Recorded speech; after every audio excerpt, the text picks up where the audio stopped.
Welcome back to One Man's Journey podcast. I'm your host, Ryan Speltz, and this week I've got Steven McGee here, and I've been fortunate enough to know him for about 8 or 9 months now. Really cool guy and father of two, husband, son. And when I asked him how he wanted to be introduced, he said, "Just trying to make it in America." So got a little comedic relief with Steven. I know every time we talk, we get some good laughs and some good conversations. So I'm going to kick it over to him and kind of let him roll with his story, and we'll go from there. No, want to say thanks for having me. It's a high honor to be asked on. I know you're trying to create something here that's a little bit for everybody. A lot of men going through similar things, and that's kind of where my perspective comes from. Is in that essence of is everybody's going through something. And everybody has their own situation and their own background. I was actually listening. I went to a comedy show just the other day. This dude called Uncle Laser, very very hilarious guy. He was in Detroit, so I went down and saw him, and he gave an outstanding quote from his grandfather that I loved, and it was just about being kind. That you never know what somebody is dealing with, and if you're just a little bit kinder, you could change the trajectory of that person's day, that person's life, just by showing a little bit of kindness. And I think this entire thing that you got going on is the embodiment of that. So, one, thankful to be on it, and definitely wanted to share that. But my own story, again, it's not wildly unique or anything along those lines. But I grew up in the inner city of Detroit, Michigan. Um, Went to local high school, public schools, so I'm a DPS product. So luckily, the fortunateness of my life was I had a very, very involved mother. I come from a single family home. Father was present but not active, like, again, single family home. But I knew my dad and had some relationship with him, but not ever present. You know what I mean? So a lot of what I've learned, I'm the youngest of five. So a lot of what I learned is from my older brother's mistakes, and I fell and made my own mistakes and things like that, and got involved in violence and things like that. Unbeknownst to my mom, she didn't. A lot of the stuff I tell her stories now, she looks back and has no idea that me and my friend group were involved in some of the things we were involved in, and I just think about how fortunate she was to be an ever present figure. And just a quick side note, like one of my best friends from graduating college, of right graduating high school with, we went to like this little local college we were trying to get into. Like, wasn't even an accredited college. How bad my grades were. um, but we both went in, and like they were trying to get us to apply, and I'm like, just don't feel right to apply here for me. So I actually didn't apply, because we were supposed to go to school together. He wound up going to that school, and um, before he was even 19, he had committed a murder, robbing somebody for a pistol and $600. And I just think how fortunate I was that something clicked in me. Something told me not to sign up, not to go that route with them, because I easily, like, we were very very close friends, and I think I would have been able to make sure he didn't do anything like that. But just as easily I could have been swayed to be a participant in what he was doing. So I'm very very fortunate in that regard. But that's kind of where my journey starts, man. I graduated from high school, and took the long route. I went to school, Eastern Michigan University, a great school, and was there for way too long. Got in way too much trouble. Did way too much. Thought I had a plan. Thought I knew it all. And wound up being in school from 18 to 20, almost 24. So 6 years in college, and then the thing that I think the biggest pivotal point in my life was becoming a father. So the young lady I was dating at the time, at 23, 24 years old, got pregnant, and then I just like immediately like started to take life serious. I was actually just watching Shawn Michaels uh, talk about his road to recovery from addiction. Um, and he was talking about the thing that changed his life. And he even had his son, but it was getting kicked out of the WCW, no, WWE at the time, or WWF at the time. And he was battling with addiction and things of that nature, alcoholism and stuff like that. And it's the biggest thing that the thing that changed his life was him and his son was baking cookies. And they were baking cookies, and he woke up and asked his wife, like, "Hey, did him and his son bake the cookies?" And she was like, "You already did it." And then he just broke down and was talking about like how his son didn't deserve what he was putting him through. He didn't ask to be here and things like that. And mine isn't as severe as that situation, but I was like, man, I'm partying way too much, doing things I shouldn't be doing. So I immediately got serious about life, and I finished school in the next 3 months. Graduated, had some really, really like impactful people come into my life, professors and things like that, that were really like, hey, you're right there. You just need to put it together.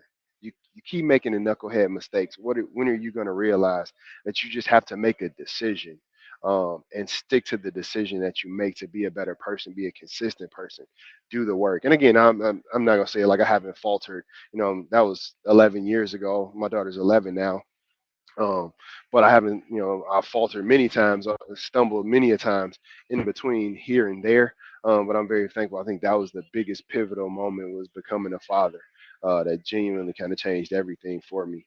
Um, and it really put me on the right path, and really helped me get myself together. Yeah, I think a lot of us can look back and kind of find that one thing. And you pointed towards consistency, and one of the reasons that we've clicked so well is because of how consistent you are, right? Hmm. And I only get to see it during the work stuff, but as consistent as you are in the work stuff, I know that it's carrying over into everything else. What Hmm. keeps you, obviously we all falter, like you said, but like what keeps you in that consistency? Because it's really difficult to like look back and go, yeah, that's the day I turned it on, because it's in most of us. But like what from that point forward, like what is the driving factor of like continuing to keep that consistency? So I make a lot of goals, man. Like a lot of goals. And I like the dopamine of achieving a goal, right? You know what I mean? So I try to set them, and I set large goals for myself. It was First one was buying a house. So it was like, okay, I had a kid, all right, and then I wanted to buy a house. Took a couple years, but that was like, I keep a big goal in the sky for myself. And that's kind of what I stay fixated on. And then I was like, okay, well, the next thing is, all right, I want to be married, because I want to show me and my first daughter's mom didn't work out. But I'm like, okay, well, what didn't I have as a kid? I didn't have a two-parent household. I didn't have, my father wasn't consistent and present in my life. So that was my first determination of becoming a father, was I was going to be consistent and present in my children's life. So I have two daughters, one 11, one 1. So then I got married, in 2020. We were ended the pandemic down there in your neck of the woods, down in Florida. So I got married, and then I'm okay. Well, what type of family do I want to build and have, uh, that I can show my children, that at least give them the things that I think I didn't have. Does that make sense? Like what I didn't think I had. And every child or every young person is going to go through their own trials and tribulations, and they'll have their own life hurdles. But how do you give them as much as you possibly can? Pour into them as much as you possibly can. Give them the best type of role models. And I think those are the little things that keep me consistent. Is those little check marks. So I don't like I have my big goal, but I also make sure I have like little checkpoints. Like, all right, where are you at? What are you doing? Are you when you do your look backs, are you who you said you wanted to be? And I think that's the biggest thing that makes me consistent, is I have a constant thing of, am I who I said I wanted to be? And even just as recently as 2 3 years ago, I was struggling with some stuff, um that I wasn't proud of, that I shouldn't have been involved in, that I shouldn't have been doing. And I had to take a hard realization, that I wasn't on track to be who I wanted to be. And that's what I mean by when I say we all falter and we all fall off the horse sometimes. But it's like, okay, I made a mistake. One, forgive yourself for making a mistake. It's okay. You can recruit. You can come back from it, and then putting yourself on track to do the right things to put yourself back on track. So I try to put myself in that mindset whenever I feel like I'm not being consistent, or I try to make sure I take an evaluation of where I'm at and who I am and what I'm doing, to make sure I am like trying to be who I want to be. Yeah, and I think the definition of being who we want to be can change as well. Do Hmm. you like over time? Do you remember anything that like where you've got to a point? You like you said, you got that big dream in the sky that you've got checklist and checkpoint along the way. Have you? Do you specifically remember any kind of point where you're like you got to a checkpoint? And you're like, is that really what I want? Yes, Like, yes. So so when I bought my first house, and this is a little, and I don't want to say inappropriate. I'll keep the PG as much as possible. But I thought I just wanted this life, right? Like I wanted tons of women, tons of money, tons of alcohol, tons of that type of stuff.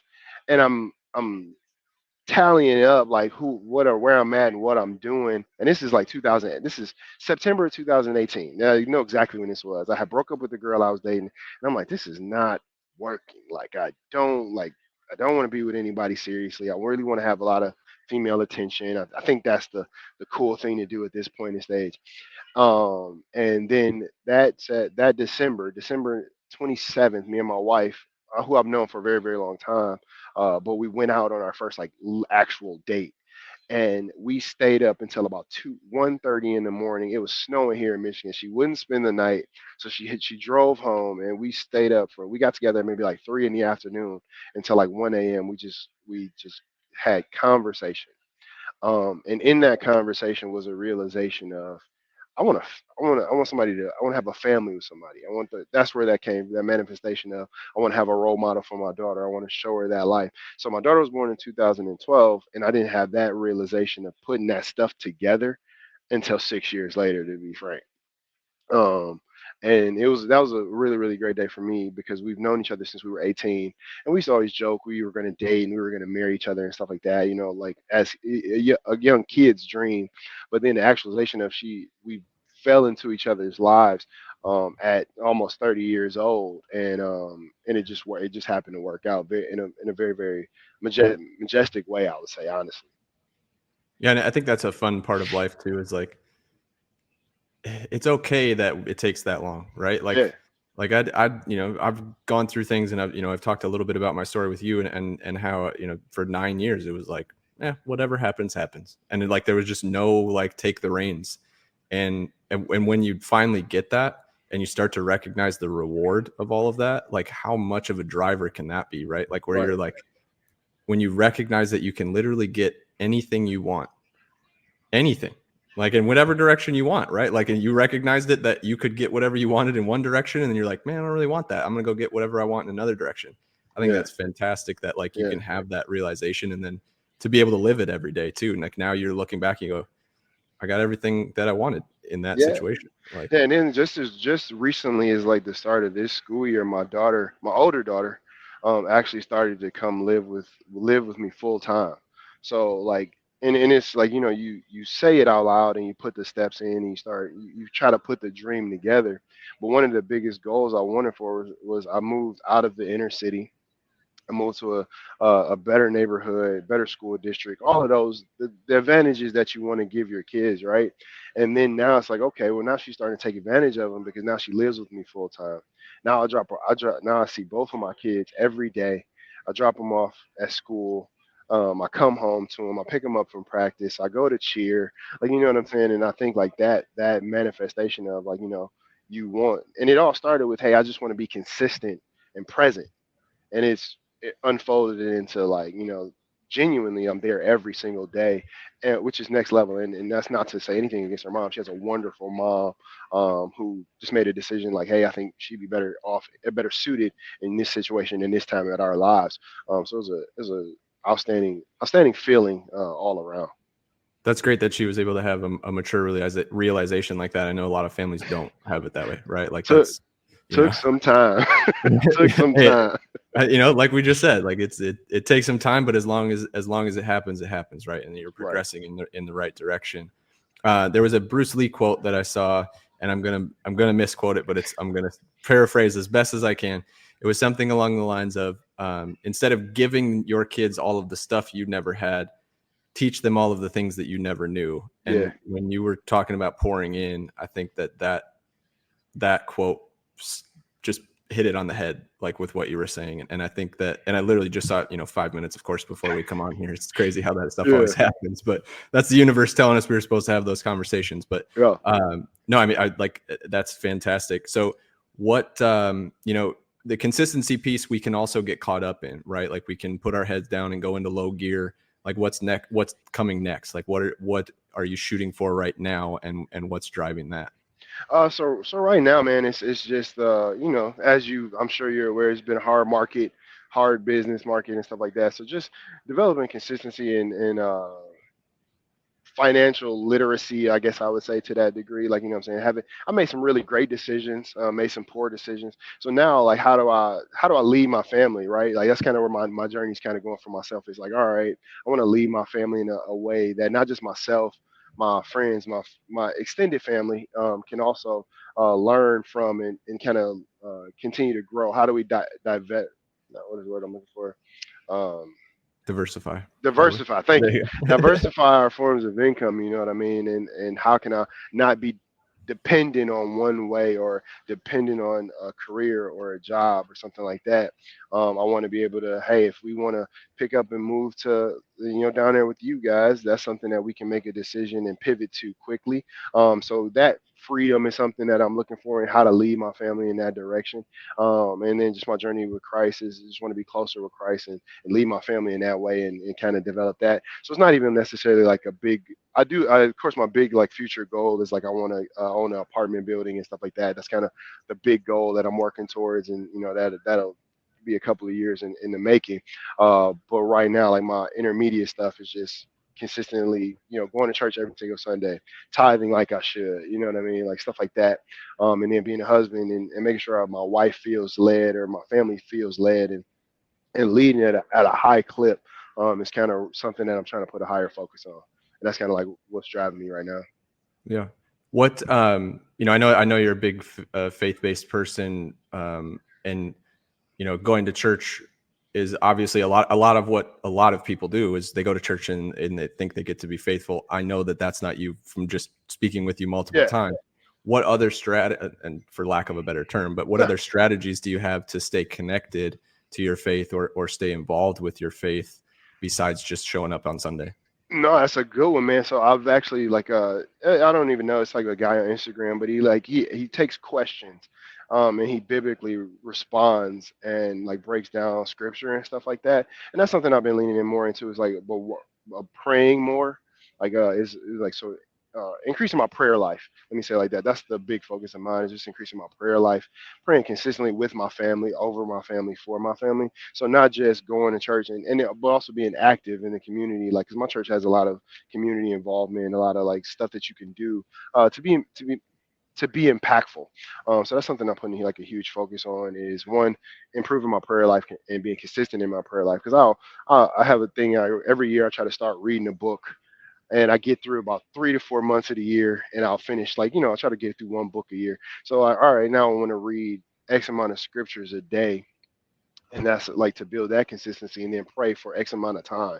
You know what I mean? Because you can pray all day and be thankful for all of the things you have, and give and thankful for all the grace that we receive. But how do I do that in a consistently, in a time where I'm really like genuinely focusing on that relationship? Because again, like you said, a lot of people just go to church, and a lot of people expect that to be the expectation of what's necessary for you. But what I genuinely want to do is make sure that my relationship with Christ is there, so that I'm fulfilled and doing, experiencing my faith at the next level. And I think that's something that, as I've gotten older, that's something I've been putting more of a focus on, and trying to do more.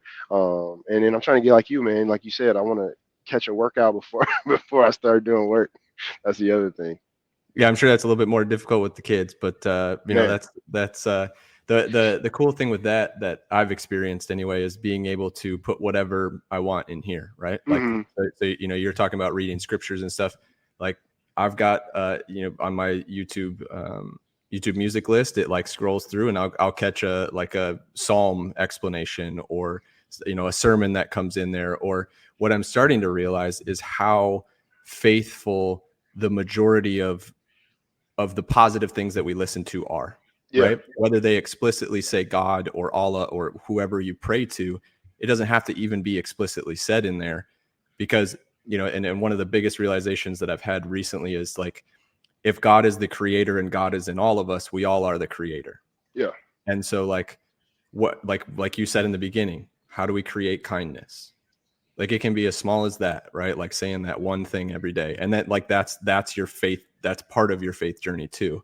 Yeah. And so, like that's one thing that I always encourage people to do, is like recognize it's not necessarily like I got to search out new stuff to research and all that. It's just recognize what faith is involved in what you're already doing. Man, and you in that that's crazy you say that. Like it doesn't even have to be new stuff. Like I've read some of the same scriptures over and they've impacted me in such a different way depending on what I'm going through. Like so, like the nourishment and is in the reading, right? The nourishment of the mind is in the reading. So when you read it and you read it again, it can be the same thing. You can read the same thing over for 60 days straight, and it can impact you in such a different way depending on how you're feeling, your mood, what you're going through, situations that's affecting you, and that's where I take I take a lot away from that. And, you know what I mean? So it's like not trying to hunt for something new, but practice makes perfect, as they say, right? And how do you practice your faith? How do you just like you said, any sport? I played basketball a little bit. You practice, or my daughter's starting to play basketball, so getting her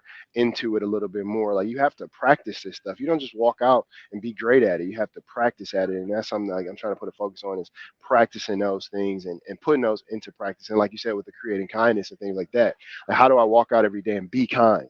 I don't just want to think about being kind. I want to actually practice doing it. I want to say hello to somebody. I want to smile at somebody. I want to shake a hand. I want to tell somebody, give somebody something that they might not have had I not stepped into their lives to leave an impact. And I think that's the other thing about, one of the things I love about your podcast here is the impact. It's, if 1,000 people watch it, if one person watches it, you can leave an impact on somebody that can make a positive change in them.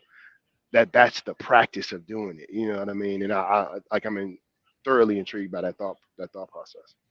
Yeah, and really like that, that's kind of where the founding of the whole thing comes from. Is like that you watch my social media aspect stuff, and like it's how can I make an impact with this one video, and this allows me to, whether, like you said, whether one person or 1,000 people watch it, it's already impacted the person that I'm sitting here with. Yeah. And it's impacted me. Like selfishly, this is my church sometimes, right? Yeah. Like because we get to talk through things that we wouldn't normally talk about.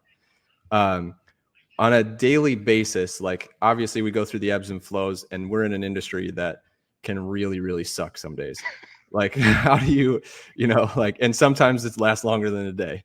How do you like pull yourself up through that? I know you've mentioned the consistency piece, and sometimes we just fall back to our habits, but like outside of that, how do you actively like pull your mind into a situation where you can be better for the next person and not drag that last conversation into the next one? So something I've recently put into practice is I'm unrealistically optimistic. Like everything's gonna work out. It's gonna be fine. Bad day, oh man, it's gonna turn right around in the next moment. And I think having that, I was listening to somebody, I can't recall who it was, but they say like you can approach things two ways. Like you can let that be the issue and let that be the thing that drags you down, or you can be positive about it. And which way do you feel better about it going? If I feel optimistic about it, I feel better about how anything and everything's gonna go. Like if I'm like, man, this sucked, that call went bad, or this person's mad, or this is angry, you don't want to do that, et cetera, et cetera. Like it can drag you down and it just can spiral out of.